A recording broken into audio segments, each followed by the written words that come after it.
बिस्मिल्लाहिर्रहमानिर्रहीम। Dear students, अस्सलाम वालेकुम। उम्मीद है आप लोग सब खैरियत से होंगे और मैथ की भरपूर तरीके से तैयारी जो है वो कर रहे होंगे। आज हम चैप्टर नंबर 1 जो है मैट्रिसेस एंड डिटर्मिनेंट्स, ये हमारा चल रहा है। तो अब हम लास्ट स्टेजेस पे हैं इस चैप्टर को ख़त्म करने के लिहाज से। तो इससे पिछले लेक्चर जो है इसमें हमने सॉल्यूशन सेट फाइंड करना सीखा था साइमल्टेनियस लीनियर इक्वेशन का। तो उसमें आपको लीनियर इक्वेशन, उसकी डेफिनेशन भी मैंने बताई थी, सिस्टम ऑफ लीनियर इक्वेशन ये भी बताया था क्या होता है।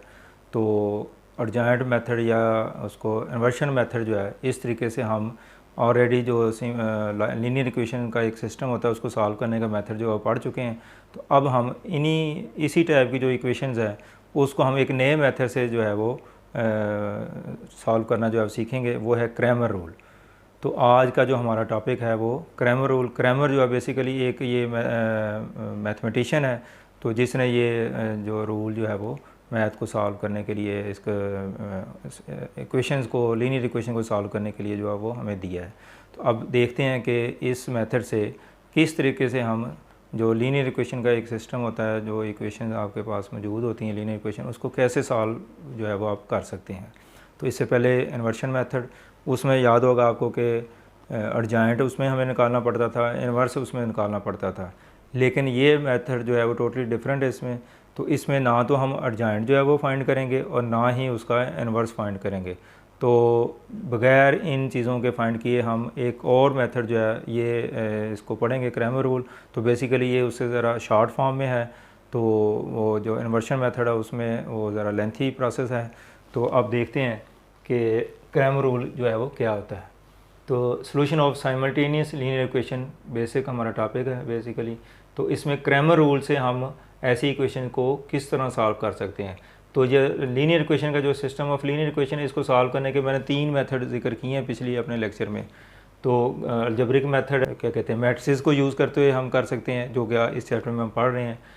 और तीसरा जो है ग्राफिकल मेथड, वो इंशाल्लाह चैप्टर नंबर 8 में हम बाय यूजिंग ग्राफ्स जो है इन्हीं चीज़ों को आप पढ़ेंगे कि कैसे फाइंड आउट किया जा सकता है सॉल्यूशन सेट जो है। तो क्रैमर रूल को डिस्कस करने से पहले थोड़ा सा प्रीवियस नॉलेज जो है, इसमें आपकी जो मल्टीप्लिकेशन ऑफ मैट्रिसेस है ये कंसेप्ट यूज़ होगा। इसके अलावा डिटर्मिनेंट जो है ऑफ ए मैट्रिक्स, इसका कंसेप्ट यूज़ होगा। ये डिटर्मिनेंट जो है वो हमने फाइंड करना है।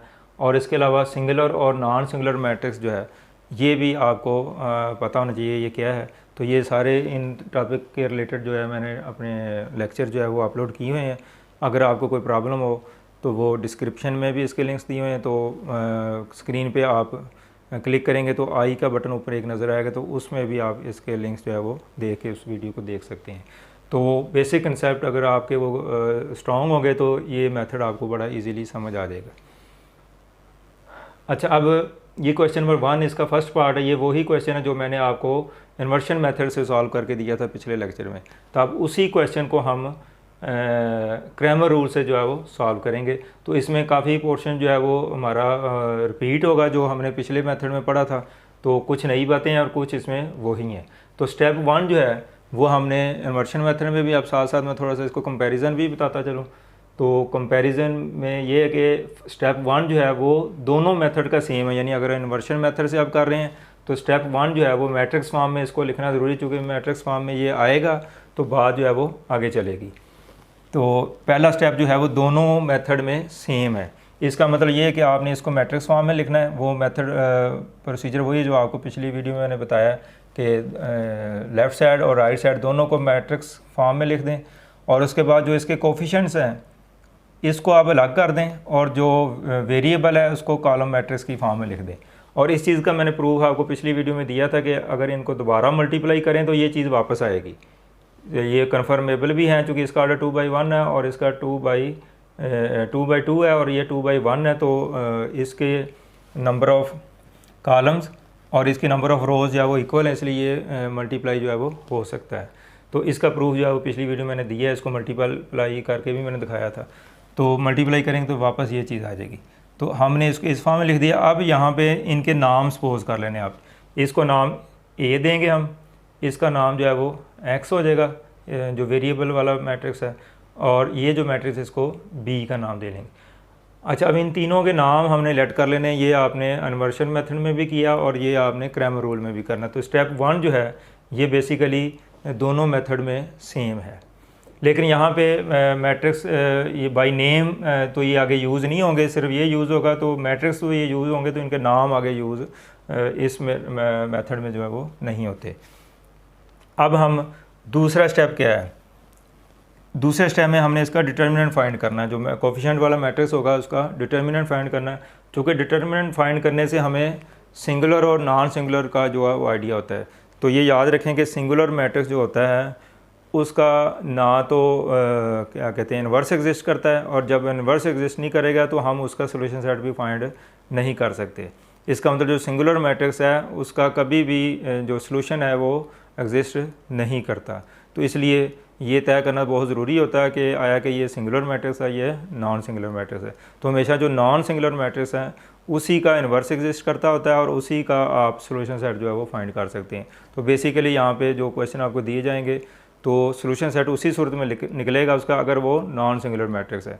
अगर कोई ऐसा क्वेश्चन आपको दिया गया, यकीनन एक्सरसाइज में मौजूद है इस तरह के क्वेश्चन, तो जिसका वो सिंगुलर मैट्रिक्स होगा तो डिटरमिनेंट जब ज़ीरो आ जाएगा तो फिर हम उस क्वेश्चन को आगे सिंप्लीफाई ही नहीं कर सकते। तो हम उसकी रीज़न लिख देंगे कि ये सिंगुलर मैट्रिक्स है और इसका डिटरमिनेंट जो है ज़ीरो है और इसका सोल्यूशन सेट जो है वो एग्जिस्ट नहीं करता। तो ये इतनी बात करके वो क्वेश्चन जो है आपका कंप्लीट हो जाएगा। लेकिन जो नॉन सिंगुलर है ज़ाहिर है वो उसका आगे प्रोसेस किया जा सकता है, तो वो हमें करके उसका फाइनल जो है आंसर निकालेंगे।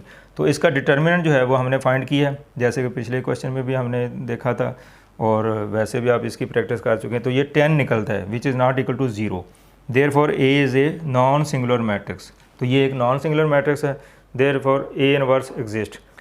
अच्छा, यहाँ पे इसका इन्वर्स तो एग्जिस्ट करता है लेकिन क्रैमर रूल में हमें इसके इन्वर्स निकालने की ज़रूरत नहीं है। तो लिहाजा यहाँ पे ये बात लिखनी भी ज़रूरी नहीं है कि इसका इन्वर्स एग्जिस्ट करता है, चूँकि हमने ये इन्वर्स अंडरस्टूड है कि एग्जिस्ट करता है तो इसको फाइंड किया जा सकता है, लेकिन हमें इसकी ज़रूरत नहीं है। यहाँ पे ये लिखना काफ़ी है कि आप सिर्फ सिंगुलर नॉन सिंगुलर का जिक्र कर दें, hence its solution can be find, और ये लिख दें कि इसका सोल्यूशन जो है वो फाइंड किया जा सकता है या नहीं किया जा सकता। तो अगर ये ज़ीरो के इक्वल आ जाए तो फिर आप लिखेंगे singular matrix, hence the solution can not be find, फिर आप ये लिखेंगे और क्वेश्चन आपका कंप्लीट हो जाएगा। तो अब दूसरा स्टेप आपको मैंने बता दिया कि डिटर्मिनेंट जो है वो निकालना है। तो बेसिकली ये स्टेप भी पिछले जो इन्वर्शन मेथड है उसके साथ काफ़ी हद तक मैच करता है, सिर्फ इन्वर्स की बात इसमें से मैंने निकाली है। और दूसरा यहाँ पे जो इक्वेशन बनाई थी हमने ये वाली, अब वो बनाने की ज़रूरत नहीं है। X is equal to A inverse is equal into B. अब ये इन्वर्शन मेथड में तो हम करते हैं, लेकिन यहाँ पे चूँकि इन्वर्स वगैरह हमने नहीं फाइंड करना तो फिर ये इक्वेशन बनाने की ज़रूरत नहीं है। तो स्टेप 1 में ये वाली चीज़ जो है वो पोर्शन निकल जाएगा, और स्टेप 2 में जो है वो उसके इन्वर्स के जिक्र करना जो है इसकी ज़रूरत नहीं है। तो बेसिकली ये दो स्टेप जो है वो माइनर चेंजेस के साथ इन्वर्शन मेथड वाले ही हैं। तो इसलिए आपका तकरीबन आधा क्वेश्चन तो वही है जो आप पिछले मेथड में इन्वर्शन मेथड में पढ़ा है। तो अब हम नेक्स्ट इसको प्रोसीड करते हैं। अब नेक्स्ट आपने क्या करना है, इसके लिए आपको एक और मैट्रिक्स चाहिए ए एक्स, ये हमने फाइंड करना है। अब ये कैसे निकलेगा वो आपको बता देता हूँ। जो हमारे पास कोफिशिएंट वाला मैट्रिक्स है ये वाला, पहले मैं मैट्रिक्स ए लिख देता हूँ, फिर इसके बाद मैं करता हूँ 2 -2 3 2। अब ए एक्स जो मैट्रिक्स है वो कैसे निकाला जा सकता है, ये मैट्रिक्स हमने फाइंड करना है। इसमें आपने ये करना है कि जो फर्स्ट कॉलम है ना, इसका फर्स्ट कॉलम जो है इसको रिप्लेस करना है ये मैट्रिक्स बी जो है इस कॉलम के साथ। यानी ये हर किस्म का जो क्वेश्चन आप करेंगे उसमें यही प्रोसीजर आपको करना पड़ेगा कि जो फर्स्ट कॉलम है उसको आपने रिप्लेस करना है ये जो कांस्टेंट वाला 4 और 6 वाला ये कॉलम है हमारा बी। अब इसकी जगह मैं 2 3 की जगह क्या लिखूँगा 4 6 और बाकी ये कॉलम उसी तरीके से, यानी ये कॉलम एज इट इज़ लिख देना है और इस कॉलम की जगह आपने क्या कर देना है रिप्लेस कर देना है, ये कॉलम इसकी जगह लिखना है आप। तो ए एक्स फाइंड करने का ये मेथड है और हर क्वेश्चन इसी तरह किया जाएगा। अब इसके बाद आपने इसका डिटर्मिनेंट फाइंड करना है। अब इसका डिटर्मिनेंट जो है वो जिस तरह ये डिटर्मिनेंट ए का आपने फाइंड किया था, इसी तरह अब इस मैट्रिक्स का डिटर्मिनेंट जो है वो फाइंड करना है। 4 -2 6 2। अब इस एलिमेंट को इससे मल्टीप्लाई करें, 8 माइनस 6 को -2 से मल्टीप्लाई करें तो ये -12 आ जाएगा। तो 8 + 12 20 आ गया। तो ए एक्स जो है इसकी हमने वैल्यू फाइंड कर ली है, तो ये 20 निकली। अच्छा, यहाँ पे जो हमारे पास एक्चुअल कोफिशिएंट वाला मैट्रिक्स होता है वो तो हमेशा नॉन सिंगुलर होना चाहिए, लेकिन ये जो मैट्रिक्स आया हमारे पास इसका सिंगुलर या नॉन सिंगुलर की कोई ज़रूरत नहीं होती, इसकी जो भी वैल्यू आ जाए तो उसके सोल्यूशन पे इसका कोई इफेक्ट नहीं होगा। तो ये यानी यहाँ पे सिंगुलर और नॉन सिंगुलर बताना ज़रूरी नहीं है। अगर ये ज़ीरो भी आ जाए तो ये आगे प्रोसीड कर सकते हैं इसको, यहाँ पे सिंगुलर या नॉन सिंगुलर का कोई कंसेप्ट जो है वो यूज़ नहीं होगा। अब हमने निकालना है ए वाई।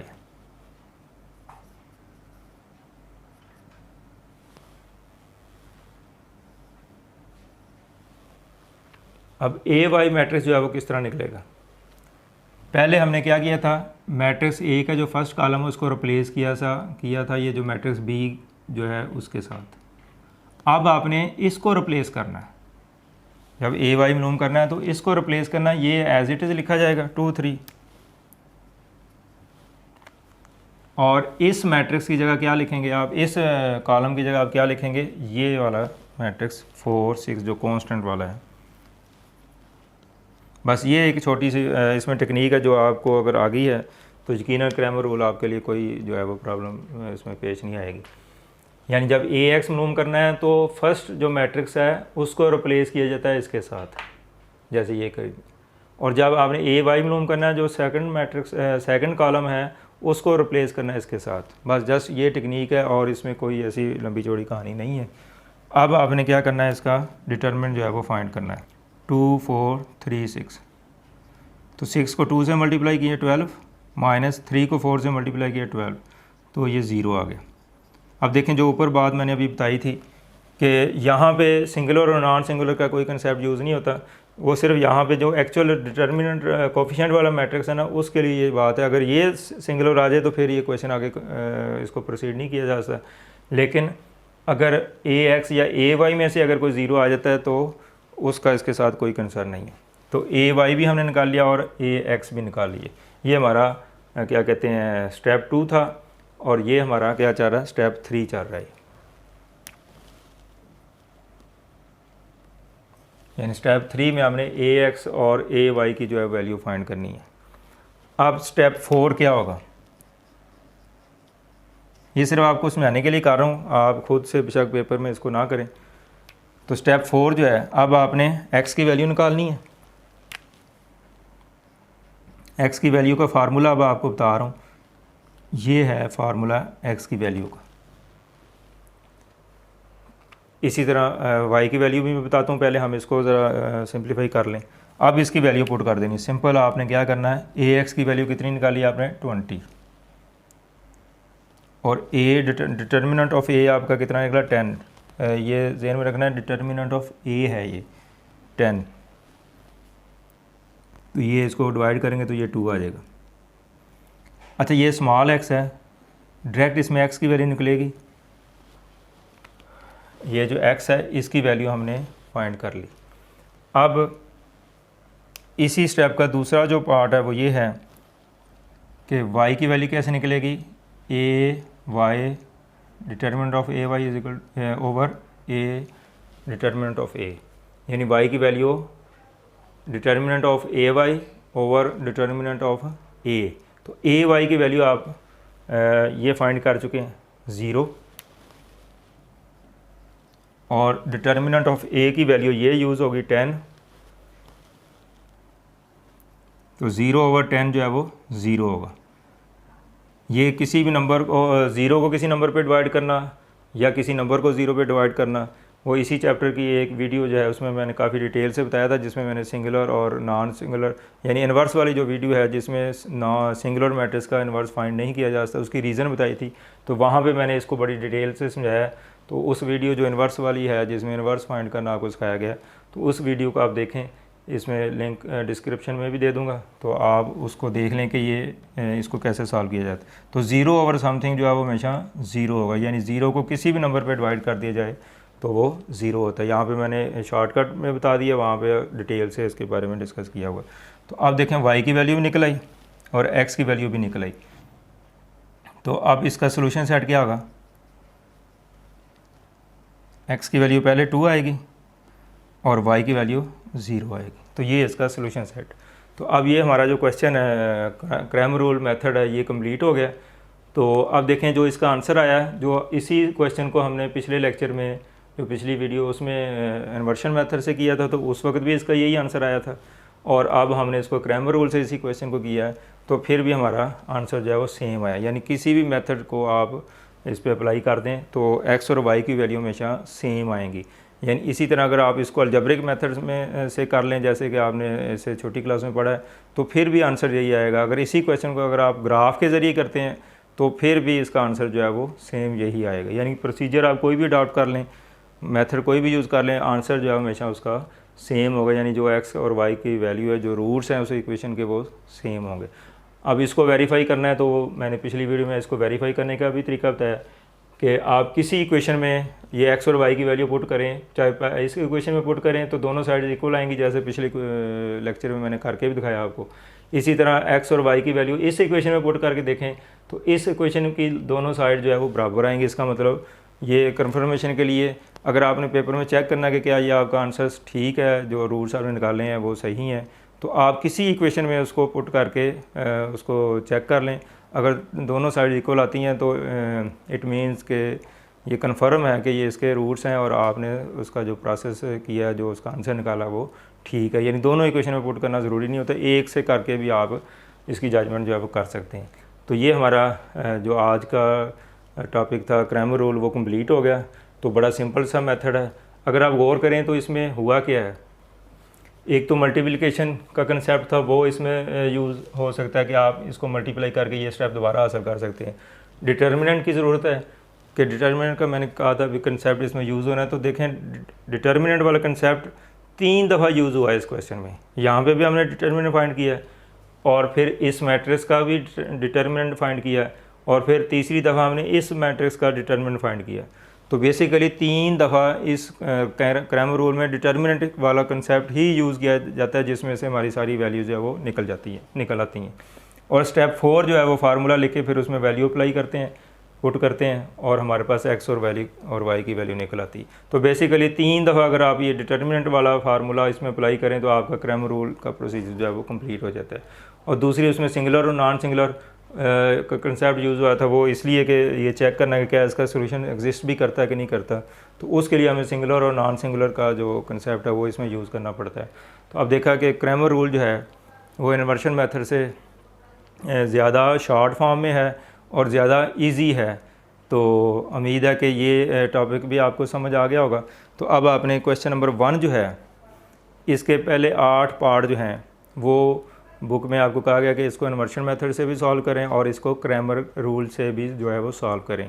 तो इन्वर्शन मेथड के लिहाज से मैंने आपको पिछली वीडियो में ये सारा जो है वो लेक्चर दिया था और आज हमने क्रैमर रूल से पढ़ा है। तो पेपर में इतना लेंथी क्वेश्चन तो नहीं आता आमतौर पर। अगर पेपर में दिया जाएगा तो फिर आमतौर पर मेंशन कर दिया जाता है इक्वेशन देने के बाद कि आपने किस मेथड से इसको सॉल्व करना है। अगर तो वो दोनों मेथड से कह दे तो फिर आपको यकीनन दोनों मेथड से करना पड़ेगा, लेकिन ऐसा कम होता है क्योंकि वो क्वेश्चन काफ़ी लेंथी हो जाता है, तो इसलिए इतना लॉन्ग क्वेश्चन पेपर में आमतौर पर नहीं दिया जाता कि दोनों मेथड ही आपको कहा जाए कि दोनों से करना है।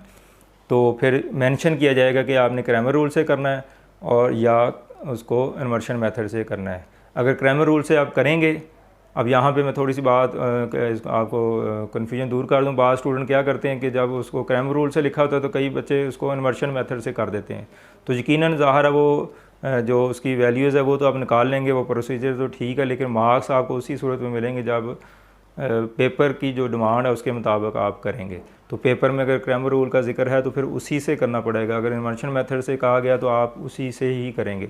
लेकिन जस्ट इतना लिखा हो कि solve the system of linear equation, तो फिर आप किसी भी मेथड से कर सकते हैं। यानी सिर्फ इतना लिखा हो सॉल्व दी लीनियर इक्वेशन, तो फिर आप क्रैमर रूल से भी इसको कर सकते हैं। या इसको आप इन्वर्शन मेथड से भी कर सकते हैं। फिर आपके ऊपर है कि आप कौन सा मेथड जो है वो यूज़ करते हैं। इसलिए पेपर में अगर इस तरह का क्वेश्चन आता, ये बड़ा अहम और मतलब इम्पोर्टेंट टॉपिक है और इसके रेलिवेंट जो है क्वेश्चन आमतौर पर पेपर में ज़रूर आता है। तो आपने गौर से पढ़ लेना कि आपको किस मेथड से कहा गया है। तो अगर मेंशन हो तो उसी से करें, पर अदरवाइज़ आप अपनी मर्ज़ी से जिस मेथड से भी करना चाहें तो आप इसको कर सकते हैं। तो आज का जो लेक्चर है वो हमारा कंप्लीट होगा।